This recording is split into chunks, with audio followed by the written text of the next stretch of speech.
Welcome to the journey of success through simplest and target-oriented approach. Like, subscribe, share, target with Professor P's positive way.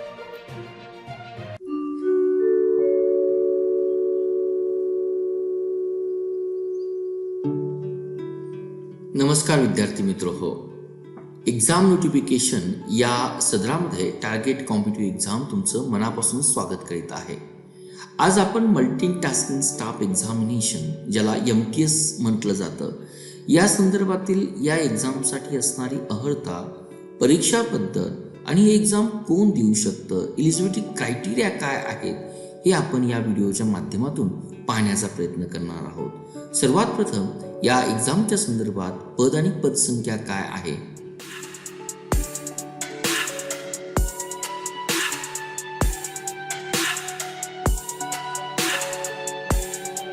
Multitasking staff exam यालाच आपण short form मध्ये MTS असं संबोधलं जातं.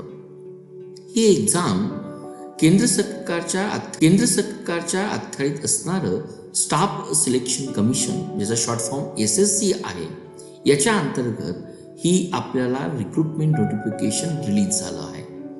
या recruitment नोटिफिकेशननुसार ज्या एक्झामसाठी किंवा ज्या पदासाठी भरती होणार आहे त्या पदाचं नाव आपण मल्टीटास्किंग स्टाफ असं म्हटलेलं आहे, ज्याला आपण MTS असं म्हटलं जातं.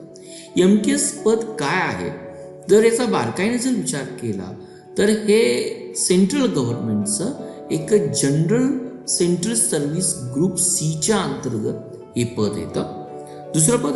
दुसरं महत्वाची गोष्ट म्हणजे हे नॉन गॅझेटेड पद आहे, नॉन मिनिस्ट्रियल पोस्ट आहेत आणि केंद्र सरकारच्या ज्या विविध मंत्रालय आहेत, विविध डिपार्टमेंट आहेत आणि ऑफिसेस आहेत, ही जी काही विविध राज्य सरकार आणि केंद्रशासित प्रदेश आहेत यांच्यामध्ये ज्यासाठी या पदाची भरती करण्यात येते. या मल्टीटास्किंग स्टाफ एक्झामच्या अंतर्गत जे आपल्याला नोटिफिकेशन दिसतं हे नोटिफिकेशन पाहत असताना सर्वात महत्त्वाचं की हे जी काही पोस्ट आहे कुठल्या कॅन्डिडेटसाठी आहे किंवा ही एक्झाम झाल्यानंतर कॅन्डिडेट कुठल्या डिपार्टमेंटमध्ये केंद्र सरकारच्या काम करू शकतो, त्याचं स्वरूप कसं असणार आहे. या रिक्रुटमेंटनुसार MTS कॅन्डिडेट हा विविध केंद्र सरकारच्या डिपार्टमेंट ऑफिसेसमध्ये एक पियून, डॅप्टरी, जमादार, ज्युनियर ऑपरेटर, चौकीदार, सफाईवाला, माली किंवा याच्याशी रिलेटेड असणारी जी काही आपण म्हणूया की कामाचं स्वरूप आहे त्या अंतर्गत हा MTS विद्यार्थी येणाऱ्या काळामध्ये काम करू शकणार आहे. जर आपण पेमेंटचा जर विचार केला 2021च्या जे काही 7th पे कमिशन आहे यातील पे लेवल 1 नुसार ऑलमोस्ट या MTS पदासाठी नियुक्त झालेल्या कॅन्डिडेटचं पेमेंट ही फर्स्ट सॅलरी ही जवळजवळ 20,000 to 25,000 या दरम्यान जात आहे. हे आपण या व्हिडिओच्या मार्फत MTS कॅन्डिडेट कुठे काम करू शकणार आहे, त्याचं पेमेंट किती आहे हे आपण पाहण्याचा प्रयत्न केला. नेक्स्ट पॉईंट येतो की SSC MTS 2021च्या रिक्रुटमेंट नोटिफिकेशन्समध्ये सध्या टोटल वॅकन्सी किती आहे. सध्या या नोटिफिकेशनच्या द्वारे गव्हर्नमेंटनी कुठली वॅकन्सी किती आहेत हे काही नमूद केलेलं नाही, परंतु या पदासाठी वॅकन्सी किती असतात याचा जर आपण आढावा 2019च्या टोटल वॅकन्सी किती होती या अंगाने जर घेतला तर डेफिनेटली एक आपल्याला आशादायक चित्र दिसून येतं. 2019 मध्ये सर्वात प्रथम आपल्याला ही माहीत असणं गरजेचं आहे. MTS मधील ज्या काही वॅकन्सीज आहे या साधारणपणे 2 ग्रुप वाईज डिवाइड केल्या जातात. जे कॅन्डिडेट 18 ते 25 वर्ष वयोगटाचे आहेत त्यासाठी वॅकन्सी रिलीज केली जाते आणि जे कॅन्डिडेट 18 ते 27 वर्ष वयोगटातील आहेत त्यानुसार देखील वॅकन्सीचं रिलीज केलं जातं. या टोटल वॅकन्सीचा जर आपण आढावा जर घेतला तर 2019 मध्ये अप्रॉक्सिमेटली आपल्याला 7,000 या वॅकन्सी MTS पदासाठी दिसून येतात. म्हणजेच आपण 2021चा जर विचार केला तर डेफिनेटली या वॅकन्सीज आपल्याला 7,000 ते 10,000 यापर्यंत रिक्त असताना जरूर आपल्याला पाहता येतील. म्हणजेच MTS पदासाठी वॅकन्सी हा एक आपल्याला ॲडेड ॲडव्हान्टेज आपल्याला दिसून येतं. अजून 2019च्या MTS पदाच्या वॅकन्सी ज्यावेळेस आपण रिजन वाईज पाहून येतो, SCच्या एक्झामच्या संदर्भामध्ये टोटल आपल्याला 9 रिजन दिसून येतात. त्यातील महाराष्ट्राचा जर विचार केला, महाराष्ट्राचा जो काही आपण म्हणूया इन्क्लुजन आहे की ज्या रिजनमध्ये महाराष्ट्र येतं त्याला आपण वेस्टर्न रिजन असं म्हटलं जातं.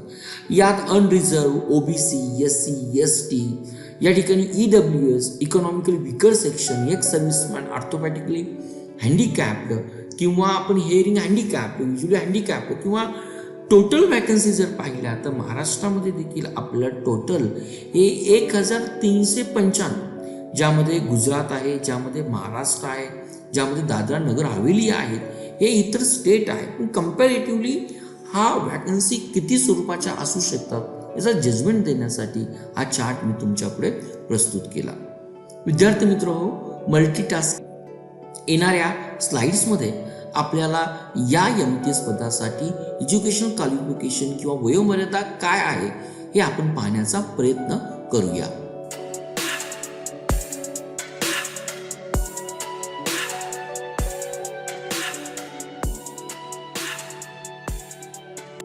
सर्वात प्रथम SSC, ज्याचं नाव स्टाफ सिलेक्शन कमिशन असं नमूदलं जातं. महाराष्ट्रातील विद्यार्थ्यांसाठी SSC म्हटलं की 10वीची परीक्षा हा एक विचार आपल्या मनासमोर असतो. परंतु केंद्र सरकारमध्ये SSC, ज्याला आपण स्टाफ सिलेक्शन कमिशन असं म्हटलं जातं, साधारणपणे ग्रुप B, ग्रुप C या पदासाठी केंद्र सरकारच्या विविध डिपार्टमेंटमध्ये जी काही पदं रिक्त असतात त्यासाठी परीक्षा घेणं, त्याचं नियोजन करणं, यासाठी आपल्याला SSC हे एक बोर्ड आहे. या SSCच्या अंतर्गत ही MTS परीक्षा आणि तिची अर्हता पाहत असताना MTS पदासाठी जे विद्यार्थी 10वी पास झालेले आहेत, 10वी उत्तीर्ण झालेले आहेत, हे विद्यार्थी MTS पदासाठी अप्लाय करू शकतात ऑनलाईन मेथडने. म्हणजे 10वी पास विद्यार्थ्यांना केंद्र सरकारमध्ये काही नोकरीची संधी आहे का याचा जर आपण विचार केला तर आपल्यापुढे SSC MTS हे उत्तर मला वाटतं समोर येणं आपल्याला अपेक्षित आहे. यानंतर आपण SSC MTSच्या संदर्भात एज लिमिटचा जर विचार केला तर साधारणपणे जे विद्यार्थी 18 ते 25 वर्ष वयोगटातील आहेत त्यामध्येच आपण जो दुसरा वयोगट क्लासिफिकेशनसाठी किंवा वॅकन्सीसाठी वापरला जातो तो 18 ते 27 वर्ष. आणि जे काही SC ST कॅन्डिडेट आहेत त्यांना 5 वर्षाचं रिलॅक्सेशन, OBC कॅन्डिडेटसाठी आपल्याला या ठिकाणी 3 वर्षाचं रिलॅक्सेशन, तर पर्सन विथ डिसॅबिलिटी या कॅन्डिडेटसाठी ऑलमोस्ट आपल्याला एक 10 वर्षाचं रिलॅक्सेशन दिसून येतं. साधारणपणे MTS या पदासाठी शैक्षणिक अर्हतेचा विचार जर केला, केवळ 10वी पास असणारे विद्यार्थी या पदासाठी ऑनलाईन अप्लाय करू शकतात. ही 10वीच्या उत्तीर्ण झालेल्या विद्यार्थ्यांना एक नामी संधी म्हणून आपल्याला पाहता येईल. मल्टीटास्किंग स्टाफ एक्झामच्या अंतर्गत आपण पदसंख्या अर्हता ही गोष्ट पाहिली, परंतु सर्वात महत्त्वाची 10वी उत्तीर्ण झालेले विद्यार्थी परीक्षा कशी देऊ शकतात, ही परीक्षा पद्धती कशी आहे हे आपण या ठिकाणी पाहण्याचा प्रयत्न करूया.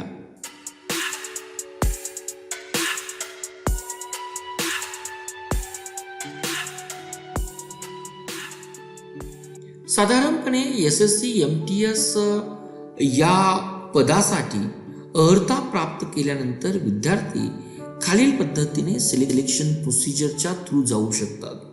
यामध्ये आपल्याला पेपर 1, पेपर 2 आणि डॉक्युमेंट व्हेरिफिकेशन या 3 स्टेजेस दिसतात.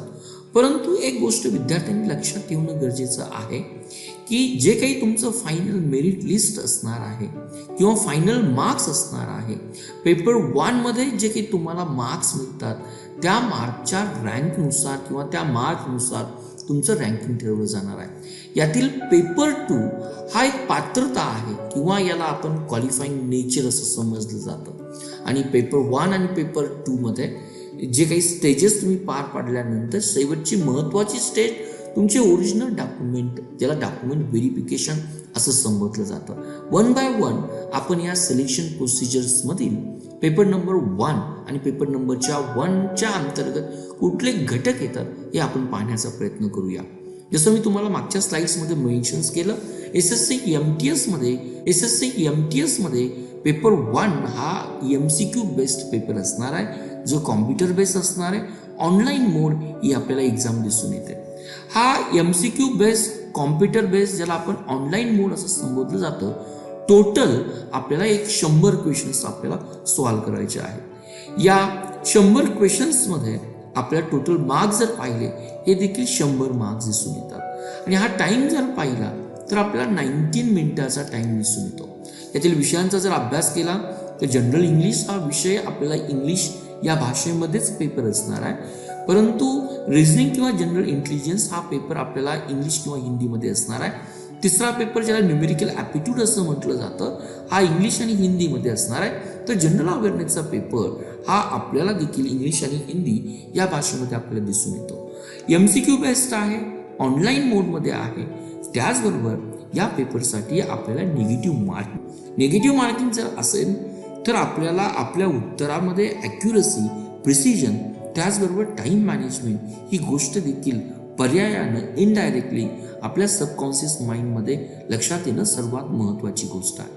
नेक्स्ट स्टेपकडे आपण जात असताना की या SSC MTSचा जो काही पेपर नंबर 1 आहे, ज्याला आपण म्हटलेला आहे हा रँकिंगसाठी सर्वात महत्त्वाचा पेपर आहे.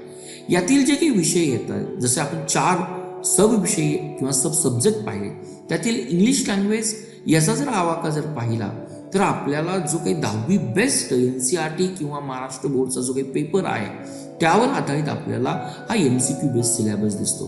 तीच गोष्ट आपण रिझनिंग किंवा बुद्धिमत्ता चाचणीच्या संदर्भात जर पाहिली, या पेपरचं MTच्या पेपरचं वैशिष्ट्य म्हणजे आपल्याला जे काही क्वेश्चन्स येणार आहेत ते टोटली नॉन व्हर्बल टाईपचे क्वेश्चन्स असणार. नॉन व्हर्बल टाईपचे क्वेश्चन्स म्हणजे आपल्याला मोस्टली क्वेश्चन्स हे रिझनिंग किंवा बुद्धिमत्तेवर आधारित हे आकृती स्वरूपाचे क्वेश्चन्स आपल्याला असणार आहे, ज्यामध्ये डिसिजन मेकिंग असेल, स्पेस व्हिज्युलायझेशन असेल किंवा सिमिलॅरिटीज किंवा डिसिमिलॅरिटीज असेल, या पद्धतीचा पेपर्स किंवा आपल्याला सिलेबस आपल्याला दिसून येतो. तिसरा पेपर जो काही न्यूमेरिकल ॲप्टिट्यूड्स आहे, यावर मोस्टली आपल्याला क्वेश्चन्स हे नंबर सिस्टीम्सवर असणार आहे, ज्यामध्ये फंडामेंटल अरिथमेटिक ऑपरेशन्स असेल, त्या रिलेटेड जे काही ॲप्लिकंट बेस्ड क्वेश्चन्स आपल्याला अरिथमेटिक ऑपरेशन्सवर असणार आहे. Ratio, proportion, average, interest, profit, loss, discount, tables, graph, mensuration किंवा डेटा इंटरप्रिटेशन या संदर्भातील बेसिक जे काही आपल्याला स्कॉलरशिपच्या बेस्ट क्वेश्चन्स किंवा MTS एक्झामचे लेटेस्ट क्वेश्चन्स आपल्याला या न्यूमेरिकल ॲप्टिट्यूड या सदरामध्ये येतात. तर जनरल अवेअरनेस यासाठी कुठलाही सिलेबस मेन्शन्स केला नाही, परंतु त्याच्या अवतीभोवती ज्या काही चालू घडामोडी सायन्सच्या संदर्भातील असेल किंवा स्पोर्टच्या संदर्भातील असेल किंवा जे काही स्टॅटिक जनरल नॉलेज आपण ज्याला म्हटलं जातं, history, culture, geography, economy, general polity किंवा सायंटिफिक रिसर्च या स्वरूपाचे क्वेश्चन्स हे आपल्याला विचारले जाण्याची अपेक्षा आहे. आणि या ठिकाणी SSC बोर्डाने क्लिअरली मेन्शन्स म्हटलेलं आहे की या पेपर सोडवण्यासाठी आम्हाला कॅन्डिडेटचं कुठल्याही विषयामध्ये एक स्पेशल नॉलेज असणं अपेक्षित नाही.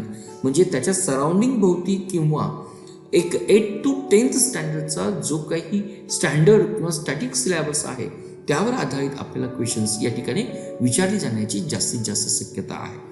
जसं आपण पेपर 1 आणि पेपर 1ला नॉर्मलायझेशन करत असताना जो काही SSCनं फॉर्म्युला 2019 मेन्शन केला आहे, या आधारावर तुमचा स्कोर हा मेन्शन्स केला जाईल आणि पेपर 1चे मार्क हा मेन्शन्स केला जाईल आणि पेपर 1चे मार्क तुमचं फायनल रँकिंग करताना किंवा फायनल मार्क्स गृहीत धरताना धरले जातील.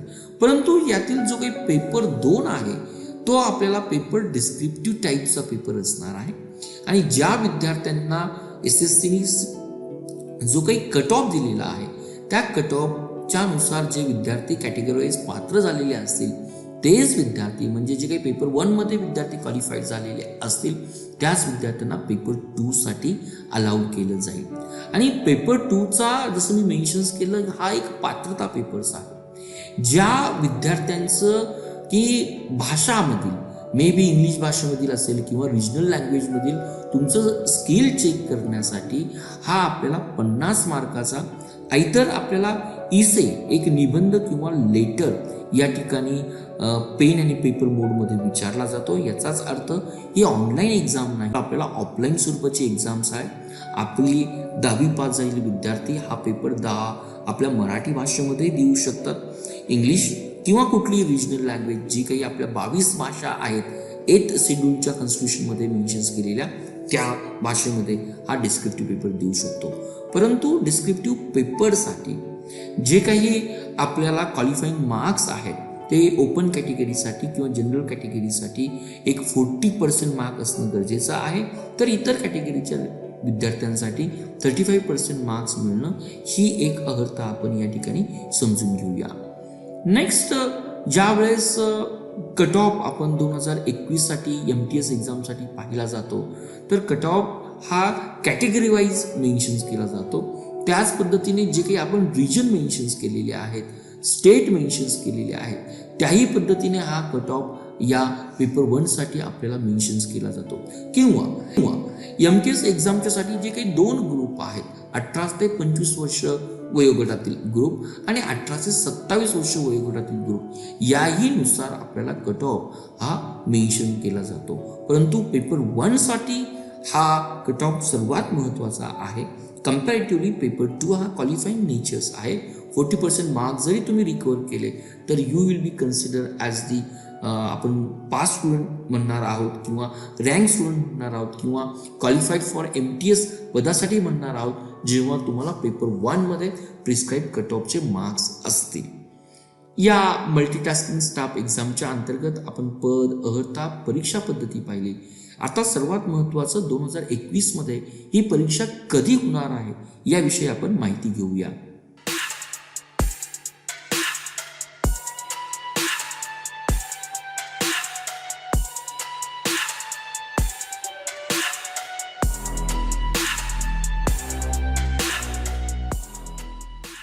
SSC MTS 2021 मधील पदातील महत्त्वाच्या डेट पाहत असताना काही गोष्टीवर आपलं प्रामुख्यानं लक्ष असणं गरजेचं आहे.